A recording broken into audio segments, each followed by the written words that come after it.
Hi పిల్లలు, మన master ఛానల్కి స్వాగతం. ఈరోజు మనము 10వ తరగతి హిందీ పాఠము ఉపవాచకంకి సంబంధించింది. శాంతికి రాహమే, శాంతి అనే దారిలో అని అర్థం. ఈ పాఠం గురించి తెలుసుకుందాం.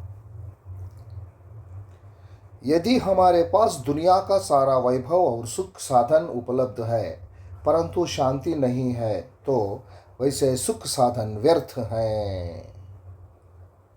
మన దగ్గర ప్రపంచంకి సంబంధించిన అన్ని వైభవాలు, సుఖంకు సంబంధించిన సాధనాలు ఉన్నా కూడా శాంతి లేకపోతే ఆ సుఖంకు సంబంధించిన సాధనాలన్నీ వ్యర్థము.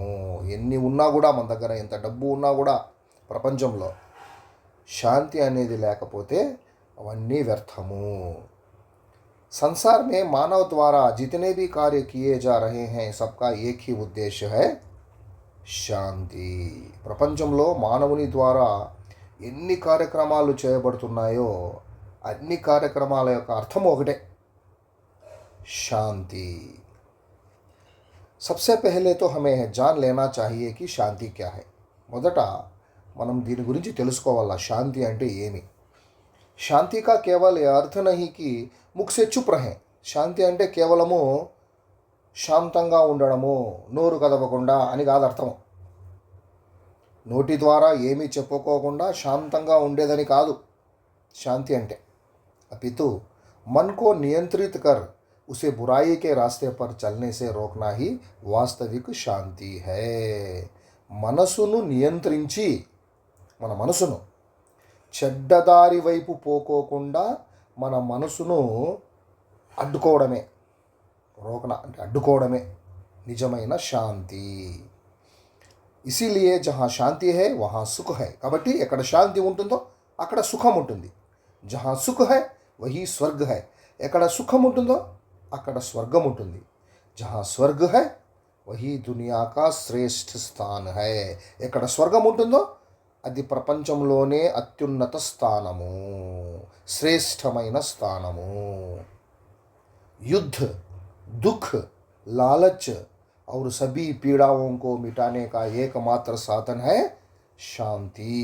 యుద్ధము, దుఃఖము, లాలచ్ అంటే దురాశ, ఇటువంటి అన్ని దుఃఖాల నుండి మనల్ని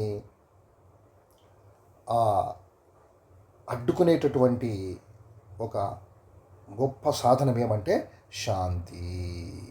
యుద్ధం కావచ్చు, దుఃఖం కావచ్చు, దురాశ కావచ్చు, వీటన్నిటినీ దూరం చేస్తుందంట శాంతి. ధన్ దౌలత్ సే భౌతిక సంపద ఖరీద్ సక్తే హే. ధనము, డబ్బు ఉంటే మన భౌతిక సంపదలు ఎన్నన్నా కొనుక్కోవచ్చు, ఏ వస్తువన్నా కొనుక్కోవచ్చు మనం డబ్బులుంటే. కింటూ శాంతి నహీ, కానీ శాంతిని కొనుక్కోలేమో. यही कारण है दुनिया भर के कई धनी देश शांति को बनाए रखने के लिए युद्ध के लिए तत्पर हो रहे हैं. అందుకే ఈ కారణంతోనే ప్రపంచంలో ఉండే పెద్ద పెద్ద దేశాలు, ధనవంతమైన దేశాలు శాంతిని నెలకొల్పాలని యుద్ధాలు చేస్తున్నాయి. రష్యా కావచ్చు, అమెరికా కావచ్చు, చైనా కావచ్చు. యుద్ధ సే కభీ శాంతి స్థాపిత్ నహీ హో సక్తి. కానీ యుద్ధము ద్వారా శాంతిని స్థాపించలేము. बल्कि सभी देशों के बीच चर्चा एवं सहयोग के द्वारा शांति की स्थापना की जा सकती है.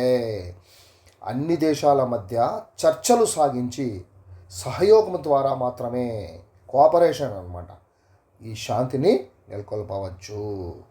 इसी उद्देश्य से 24 अक्टूबर 1945 में संयुक्त राष्ट्र संघ की स्थापना हुई. అందుకోసమే ప్రపంచ దేశాల్లో శాంతిని నెలకొల్పాలనే ఉద్దేశంతో అక్టోబర్ 24వ తేదీ 1945లో యుఎన్ఓ, యునైటెడ్ నేషన్స్ ఆర్గనైజేషన్ అనేది స్టార్ట్ చేసినారు. ఐక్యరాజ్య సమితి, సంయుక్త రాష్ట్ర సంఘ్ అనేది. ఇస్కా మూల ఉద్దేశ హై, దాని యొక్క ముఖ్యమైన ఉద్దేశం ఏమే, విశ్వ కే సభీ దేశోం కే బీచ్ శాంతికి స్థాపన కన్నా, ప్రపంచంలో ఉన్న అన్ని దేశాల మధ్య శాంతిని నెలకొల్పడము దాని యొక్క ముఖ్యమైన ఉద్దేశము. ఇతనా హీ నహీ, शांति के क्षेत्र में उत्कृष्ट कार्य करने के लिए हर वर्ष नोबेल पुरस्कार भी दिया जाता है. అంతేకాకుండా శాంతి యొక్క రంగంలో గొప్ప సేవలు చేసినందుకు ప్రపంచంలో శాంతిని నెలకొల్పాలని చాలా దేశాలు, కొంతమంది వ్యక్తులు తన కార్యక్రమాలు చేస్తుంటారు. అటువంటి వారికి ప్రతి సంవత్సరము నోబెల్ పురస్కారం కూడా ఇస్తున్నారు. शांति की स्थापना में अपना जीवन समर्पित करने वाले कई महान హస్తియా హై. శాంతిని నెలకొల్పాలనేటటువంటి ఉద్దేశంతో తన జీవితాన్ని కూడా త్యాగం చేసినటువంటి గొప్ప గొప్ప వాళ్ళు ఎంతోమంది ఉన్నారు. यहाँ उन्हीं में से दो महान लोगों के महान कार्यों के बारे में दिया जा रहा है जिन्होंने अपना सारा जीवन अहिंसा, शांति, सेवा और भाईचारे की स्थापना में लगा दिया है. అటువంటి వారిలో ఇక్కడ ఇద్దరు గురించి, గొప్ప వ్యక్తుల గురించి చెప్పబడుతుంది. వాళ్ళల్లో ఎవరప్ప అంటే తన జీవితం అంతా వాళ్ళు దేనికోసం త్యాగం చేశారంటే ఆ ఇద్దరు వ్యక్తులు అహింస కోసము, శాంతి కోసము, సేవ కోసము, భాయిచారేకి స్థాపన, యూనివర్సల్ బ్రదర్హుడ్ అంటాం. ప్రపంచంలో ఉండే వాళ్ళంతా మన సోదర సోదరి మనలోని ఇటువంటి భావాలను వాళ్ళు వ్యాప్తి చేసినారు ఆ ఇద్దరు. వాళ్ళ ఎవరప్ప అంటే వాళ్ళ గురించి మనం తెలుసుకుందాము. మొదట నెల్సన్ మండేలా. मंडेला के नाम से विश्व भर में प्रख्यात शांति दूत का पूरा नाम నెల్సన్ రోహిల్లా మండేలా था. చూడండి, మండేలా అనే పేరుతో విశ్వంలోనే, ప్రపంచంలోనే ప్రఖ్యాతి చెందిన శాంతి దూత అంటాం ఆయన్ని. ఆయన పూర్తి పేరు నెల్సన్ రోహిల్లా మండేలా ఆయన పేరు. उनका जन्म 18 जुलाई 1918 को दक्षिण अफ्रीका में हुआ. 18 జూలై 18వ తేదీ 1918లో దక్షిణాఫ్రికాలో పుట్టాడు. वे దక్షిణాఫ్రికా के प्रथम अश्वेत राष्ट्रपति थे. దక్షిణాఫ్రికాకి చెందిన మొట్టమొదటి శ్వేత జాతీయుడు కానివాడు అనమాట ఈయన. తెల్లవాళ్ళు కానివాళ్ళు, నల్లవాళ్ళలో మొదటోడు అనమాట రాష్ట్రపతి. राष्ट्रपति बनने से पूर्व वे दक्षिण अफ्रीका में सदियों से चल रहे रंग भेद का विरोध करने वाले अफ्रीकी नेशनल कांग्रेस और इसके सशस्त्र गुट खोतों वे सिज्वे के अध्यक्ष रहे. రాష్ట్రపతి కాక పూర్వము ఆయన దక్షిణాఫ్రికాలో కొన్ని సంవత్సరాల నుంచి అక్కడ ఒక రంగ్ భేద్గా విరోధ్ అంటే రంగ్ భేద్ జరుగుతుంది అంటే దాన్ని అపార్థియుడు అంటాం. పార్థియుడు అంటే నల్లవాళ్ళు వీళ్ళు తక్కువ వాళ్ళు అని, శ్వేత జాతీయ వాళ్ళు వాళ్ళ గొప్ప వాళ్ళు అని, ఈ విధంగా ఆ రంగును గురించి మానవుల్ని వేరే వేరే చూడడం అనమాట. నల్లగా ఉంటారు అనమాట శ్వేత ఎవరు నిగ్రోలు, వాళ్ళను తక్కువగా చూస్తారనమాట. ఆ విధంగా అక్కడ జరుగుతుంది. దాన్ని విరోధించినాడు ఆయన. అట్లా లేదు, మానవులంతా ఒకటే అని.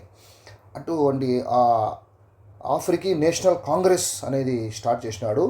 దాని యొక్క ఒక గొప్ప ఒక సశస్త్ర గుట్ అంటే ఆయుధాలు ధరించినటువంటి ఒక సంస్థను స్టార్ట్ చేశాడు అనమాట ఆయన. దాని పేరే ఖోతో వే సిజ్వే, దాని యొక్క అధ్యక్షుడు ఈప. रंग भेद विरोधी संघर्ष के कारण उन्होंने 27 वर्ष रॉबिन द्वीप के कारागार में बिताया. ఈ విధంగా ఆయన విరోధించినాడు రంగభేద్ని. శ్వేత జాతీయులు గొప్పవాళ్ళు, నీగ్రోలు తక్కువ వాళ్ళు అని చూడడం ఇది చాలా అన్యాయం, ఇది దీన్ని విరోధిస్తున్నా నేను అని ఆయన దానికోసం ఆయన సంఘర్షణ చేసినాడు. అందుకోసం ఆయన పట్టుకొని 27 సంవత్సరాలు రాబెన్ ద్వీపంలో ఆయన్ని జైల్లో పెట్టారు. ఉన్హే కోయిలా ఖనిక కా కామ్ కర్నా పడా థా. అక్కడ ఆయన బొగ్గు గనుల్లో కార్మికుడుగా కూడా పనిచేశాడు పాపం. सन 1990 में श्वेत सरकार से हुए एक समझौते के बाद उन्होंने नए दक्षिण अफ्रीका का निर्माण किया. ఆయన 1990లో ఈ అక్కడ ఉండేటటువంటి శ్వేత జాతీయ ప్రభుత్వము ఒక ఆయనతో మీటింగ్ ఏర్పాటు చేసుకొని వాళ్ళు ఒక ఒప్పందం చేసుకున్నారు అన్నమాట. సంఝోతా అంటే ఒప్పందం చేసుకున్నారు. ఒప్పందం చేసుకొని ఒక కొత్తదైనటువంటి దక్షిణాఫ్రికాని వాళ్ళు నిర్మించినారనమాట. వి దక్షిణాఫ్రికా ఏవం సమూచే విశ్వ మే రంగభేద్ కా విరోధ్ కర్నేకే ప్రతీక్ బన్ గయే. ప్రపంచం దక్షిణాఫ్రికాలోనే కాదాయన, ప్రపంచంలోనే ఈ విధంగా రంగభేద్ని విరోధ్ చేసేవాడు. ఈ శ్వేత జాతీయులు గొప్పవాళ్ళు, నిగ్రోలు తక్కువ వాళ్ళు అనేటటువంటి భావాన్ని అపార్థియుడు అంటాం ఇంగ్లీష్లో దాన్ని విరోధించినటువంటి దానికి ఒక సింబల్ అయిపోయినాడు అనమాట, గొప్పవాడు అనమాట. संयुक्त राष्ट्र संघ ने उनके जन्मदिन को नोबल नेल्सन मंडेला अंतर्राष्ट्रीय दिवस के रूप में मनाने का निर्णय लिया. యుఎన్ఓ ఏం చేసిందంటే ఆయన యొక్క బర్త్డేని, ఆయన యొక్క జన్మదినాన్ని నెల్సన్ మండేలా अंतर्राष्ट्रीय दिवसగా చేశారన్నమాట. दक्षिण अफ्रीका के लोग मंडेला को व्यापक रूप से రాష్ట్రపిత మాన్తే హే. మనం గాంధీజీని ఎట్లా జాతిపిత అంటామో దక్షిణాఫ్రికాలో ఈయనని కూడా జాతిపిత అంటారు. उन्हें लोकतंत्र से के प्रथम संस्थापक और उद्धारकर्ता के रूप में देखा जाता था. ఆయన్ని మొట్టమొదటిసారిగా డెమోక్రసీ, లోకతంత్ర అంటే స్థాపించేటటువంటి ఒక గొప్ప ఉద్ధారకుడు, అంటే ఆ డెమోక్రసీని ప్రజాస్వామ్యాన్ని స్థాపించినటువంటి గొప్ప వ్యక్తి అని అక్కడ వాళ్ళు ఆయన్ని చూస్తారనమాట. దక్షిణాఫ్రికా మే ప్రాయ ఉన్హే మదీబా కహకర్ బులాయా జాతా హై. దక్షిణాఫ్రికాలో ఆయన్ని మదీబా అని కూడా అంటారు. శబ్ద్ బుజుర్గోం కే లియే సమ్మాన సూచక హై. ఈ పెద్దోళ్ళ ఎడల మనము గౌరవ సూచకంగా వాడేటటువంటి ఒక శబ్దం ఇది మదీబా అనేది. उन्हें अब तक 250 से भी अधिक राष्ट्रीय व अंतर्राष्ट्रीय पुरस्कारों से सम्मानित किया गया है. ఆయనకి ఇప్పటివరకు 250 కంటే ఎక్కువ నేషనల్ మరియు ఇంటర్నేషనల్ అవార్డ్స్ లభించాయన్నమాట. सन 1993 में నోబెల్ శాంతి పురస్కార్, 1993లో నోబెల్ శాంతి పురస్కారం లభించింది. భారతరత్న పురస్కార్ వచ్చింది. మరియు सन 2008 में 2008లో గాంధీ శాంతి పురస్కారం కూడా ఆయనకి లభించింది. गांधी शांति पुरस्कार प्राप्त हुए हैं. उनका स्वर्गवास 23 नवंबर 2013 को हुआ. ఆయన ఇప్పుడు చనిపోయాడు అంటే 23 నవంబర్ 2013లో ఆయన చనిపోయినాడు. ऐसे महान शांति दूत के निधन पर सारे विश्व ने అపూర్వ శ్రద్ధాంజలి సమర్పిత की. ఇటువంటి గొప్ప శాంతి దూత అయినటువంటి ఆయన మరణమప్పుడు మొత్తం ప్రపంచమంతా శ్రద్ధాంజలి అర్పించింది. इनका संघर्षमय जीवन हमें शांति की राह में चलने के लिए पथ प्रदर्शित करता है. ఈయన సంఘర్షమయ జీవితము మనకు శాంతి యొక్క దారిలో నడచడానికి పథ ప్రదర్శన కలిగిస్తుంది. అంటే మనకు దారి చూపిస్తుంది. ఆయన ఎలా నడిచాడో అంటే ఆయన అడుగుజాడలో మనం నడచల్లా అన్నట్లు అనమాట. ఆయన ఏ భావాలను రూపొందించినాడో అటువంటి భావాలను మనం కూడా ఇంప్లిమెంట్ చేసుకోవాలా అని చెప్తున్నాడు అనమాట. ఆ తర్వాత మదర్ తెరీసా. मदर तेरेसा एक ऐसा नाम है जो शांति, करुणा, प्रेम व वात्सल्य का पर्याय कहलाता है. मदर तेरेसा అంటే మనకు గుర్తొచ్చేది ఫస్ట్ శాంతి, కరుణ, ప్రేమ, వాత్సల్యము, ఇవన్నీ పర్యాయ పదాలు అన్నమాట ఆయమ్మకు. ఐసీ మహాన్ మాతా కా పురాణం, అటువంటి గొప్ప విశ్వమాత అంటాం ఆయమ్మని. ఆయమ్మ పూర్తి పేరు అగ్నెస్ గోంగ్షే బొజాషియు తెరేసా థా. ఆమె యొక్క పూర్తి పేరు అగ్నెస్ गोंशे बोजाशियू तेरेसा. उनका जन्म 26 अगस्त 1910 और स्वर्गवास 5 सितंबर 1997 में हुआ था. ఎప్పుడు పుట్టిందప్ప ఆమె అంటే ఆగస్ట్ 26వ తేదీ పుట్టింది. 1910లో స్వర్గవాసము 5వ తేదీ సెప్టెంబర్ 1997లో చనిపోయింది. वैसे तो वे యుగోస్లోవియా మూల్ की थी. ఆమె యుగోస్లోవియాకి చెందింది. ఒక దేశం అనమాట యుగోస్లోవియా అనేది, ఆ దేశానికి చెందింది. ఆగే చల్కర్ సేవా కి భావన మే రత్ హోకర్, అలాగే ముందుకు సాగి సేవ అనే భావనలో ఆమె లీనమైపోయి భారత్కి నాగరికత స్వీకారకల్లి, భారతదేశం యొక్క పౌరసత్వాన్ని సంపాదించుకుంది. ప్రారంభమే ఉన్హోనే అధ్యాపికా కే రూప్ మే కామ్ కియా. ప్రారంభంలో ఆమె టీచర్గా పనిచేసింది. కింటూ ఉన్కా సప్నా కుచ్ ఔర్ హీ థా. కానీ ఆమె యొక్క స్వప్నము, ఆమె కళ వేరే అన్నమాట. वे अनाथों, गरीबों, रोगियों की सेवा करना चाहती थी. అనాథలు, పేదవాళ్ళు, రోగగ్రస్తులు వీళ్ళందరికీ సేవ చేయాలనుకుంది.